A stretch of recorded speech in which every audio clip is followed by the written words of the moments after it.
On va parler d'argent. Ouais. C'était quoi ton premier salaire en tant que trader? Moi, j'ai commencé à 70 000 pounds à Londres. Donc, en fait, il faut savoir que nous, notre rémunération, elle est en salaire fixe plus bonus. Ça fait quoi 70 000 pounds en euros par mois? Ça devait faire à l'époque 85 000 euros. Comme premier salaire? Comme premier salaire, ouais, je devais être à 5 000 pounds par mois, un truc comme ça. Comme premier salaire. 6 000 euros? Ouais, peut-être 5 500, 6 000 euros, ouais. C'est vachement bien. Ouais, bien sûr, j'en ai conscience, c'est une chance qu'on a et ça. T'avais de l'argent avant de faire ce métier? Non, mes parents mon père est ouvrier, ma mère est femme de ménage, j'en suis très très fier, mais en fait, je viens d'un milieu modeste et la réalité, c'est que, pas modeste, je dirais pas modeste, parce que j'ai tout, parce que mes parents ont tout donné pour moi, mais la réalité, c'est que, oui, je middle class. Middle class comme moi. Exactement. On n'a pas eu de mal à manger.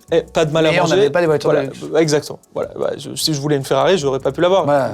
Mais la réalité, c'est qu'on n'a pas besoin d'une Ferrari. Et là, aujourd'hui, si tu veux une Ferrari, tu pourrais l'avoir. Un peu plus facilement. Okay. Non, mais c'est intéressant de comprendre. Donc, les traders ont un salaire fixe, c'est une grosse partie en bonus ou c'est une...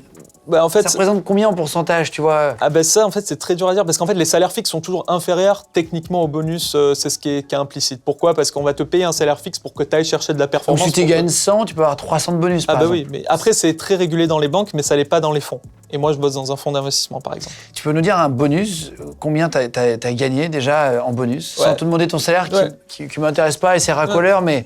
J'ai gagné... ça, c'est toujours compliqué, mais la réalité... On a tous un bon coup dans notre vie. Bien sûr. Ça m'est déjà arrivé de gagner des salaires à 6 chiffres, des bonus à 6 chiffres. Voilà. Je te donne un par mois? Non, pas par mois, c'est sur l'année. Ah, sur l'année? Sur l'année, en fait, à la fin de l'année, on regarde ce que tu as créé comme performance et tu as un bonus. Tu as un pourcentage de ça. Voilà, exactement. C'est quoi ton plus beau coup en une journée? Est-ce que tu as réussi à faire un énorme coup, j'imagine, j'espère? Bien sûr. Combien d'années que tu fais ça, pardon? Ça fait 6 ans. 6 ans. Ouais. Des bons coups, il y en a plusieurs. Après, voilà, je suis très fier par exemple, sur les taxes carbone. Par exemple, quand j'ai prédit que la taxe carbone allait augmenter. Par exemple, ça, l'année dernière, c'était une de mes plus belles années via la taxe carbone. Et j'ai l'impression de faire quelque chose de bien parce que plus j'investis dans la taxe carbone, plus ça coûte cher de polluer, plus les gens vont être plus réticents à polluer. Du coup, tu fais quelque chose de bien. Et ça, oui, par exemple, ça peut se compter en millions de dollars, voilà. À la journée? Pas à la journée, sur l'année, voilà. Ah oui, d'accord. Ouais, Ok. Voilà. Mais je te dis ça, il y a des collègues à moi, enfin des confrères que je connais bien, des amis qui peuvent faire 10-15 millions d'euros la journée, voilà. Ah waouh. Ouais, de gains. Je sais, le début d'année, c'est la période des bonus et j'ai eu un ami au téléphone. C'est les boîtes qui donnent, qui rémunèrent certains salariés. C'est autorisé par l'État, une prime, quoi. Une prime, voilà, qui est par rapport à la performance. Et j'ai un ami qui travaille dans un autre fonds d'investissement. L'an dernier, il a fait, je crois, 15 ou 20 millions de chiffres. Et cette année, il m'a dit que son bonus allait être de 2, 3, 4 millions d'euros. Ah ouais. Ouais. Et il a 32 ans, 33 ans. C'est énormissime. Est-ce que tu as déjà... On a entendu à l'époque Jérôme Kerviel qui avait perdu, je crois que c'est 4 ou 5 milliards avec la Société Générale. Mm-hmm.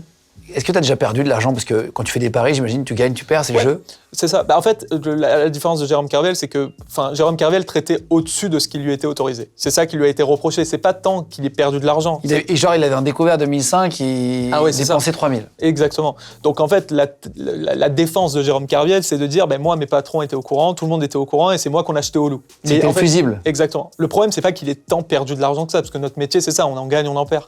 Moi, oui, j'ai déjà perdu de l'argent. Par exemple, quand le Covid arrive, moi, très sincèrement, j'y croyais pas. Moi, je croyais que c'était un virus chinois qui allait rester en Chine, on n'allait rien avoir en Europe. Et t'avais mal prédit le truc. On a tous des échecs dans nos carrières. Exactement. Là, t'as perdu combien, par exemple? Dans une journée, ça m'est arrivé de perdre 600 000 dollars. Voilà.